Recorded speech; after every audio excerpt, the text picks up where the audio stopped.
Hello and welcome back to my RC channel. I'm Andy RC, and today I'm taking a look at the Cheerson CX-STARS Sub-Nano Quadcopter. This has kindly been sent in for review by lighttape.com. I will put the link in the description. As of December 2015, this is the smallest commercial quadcopter. It has been released under multiple brands such as the Florion FX10, the DHD D1, and also the Axis Drones Arius. I think Light Tape beat them all though, offering the Cheerson STARS for just $15.99. So let's see what this record breaker has to offer. The box is really small and is nicely packaged. We have the transmitter, which also acts as a carry case for the quadcopter. It is available in a range of different colours. I have gone for the one in black. You will need two AAA batteries for the controller. I love how it all comes as one package, making it really easy to travel with. Something I am glad to see is that you can't charge the quad off the transmitter. They always load the controller up with too many batteries when they offer this function. Instead, in the box, we get a USB charging cable and a spare set of props. Keep those safe, as they are so tiny I'm not sure there are spare parts available for it at this size.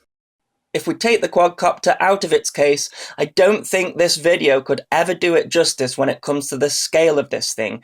So I'd ask you to take a look at your thumbnail, and it's just a little bit bigger than that. My first nano quadcopter was the Hubsan Q4, which dwarfs the Cheerson STARS. When I compare it against my recent Ski Sky build, which is a micro quad, it looks tiny.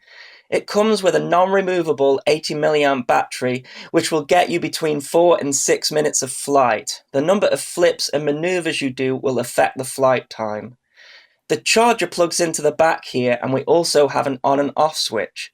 Back to the transmitter, and it comes in only mode 2. I'm not converting this into mode 1 though like I usually do. This is because again this aircraft is supported by the Deviation TX firmware.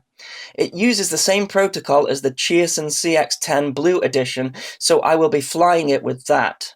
I will talk you through the controls of the stock transmitter, however. We have an on and off switch at the top. There are these game controller style buttons on the bottom right. These control the trims of the pitch and roll axis. The other side has switches, but these are dummies and don't function. Then if we press the throttle stick in, that takes us through the two different rates. It's set to low rates as default, and then a first press on the stick takes us into medium rates. A second press puts the aircraft into headless mode. On the right stick, if we press that in, then the quad goes into its flip mode. You will need to input pitch or roll to perform a flip. You get one flip per button press. That's about everything, so let's go and see how it flies. For its size, I was expecting it to be a handful, but it's not. It flies completely smooth with a fair amount of power to boot. I can't notice much of a difference between low and mid rates though, just a slight increase in angle on the pitch and roll. The rates need to be fairly low on a quadcopter this small anyways. We don't want it to get out of control. Surprisingly, this will be a great aircraft for beginners, and at that price point you can't go wrong with it. The aircraft gains height before it performs its flip maneuver, but it does them surprisingly well. The yaw rate seems to stay the same regardless of the rate mode, but at this size I can't complain.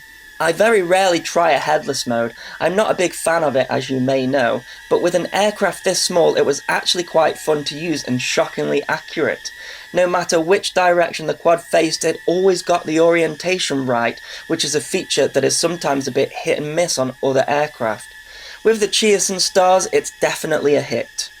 The range is quoted on the box as being 20 meters. That doesn't mean that much though, as you only need to be a few feet away for it to disappear out of sight, especially at my age. If 20 meters is correct, then it is ample.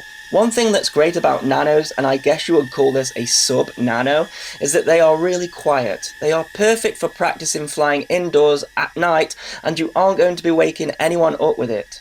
This thing is so small it's really difficult to film. It makes me wonder where they are going to go next with it, and how do they make them so cheap? Usually, smaller is more expensive in any other area of technology, so why are these amazing flying machines the exception? I bet if the manufacturers charged a fortune for them, we would still pay for them, just so that we can say we have the smallest quadcopter in existence. Luckily for us, that is not the case, and with the way things are going, I better get my microscope ready for the next Cheerson release. So there you go, that is my review of the Cheerson CX-STARS. Thanks again for lighttake.com for sending this in for review. I hope you enjoyed the video. Please continue to subscribe. Cheers.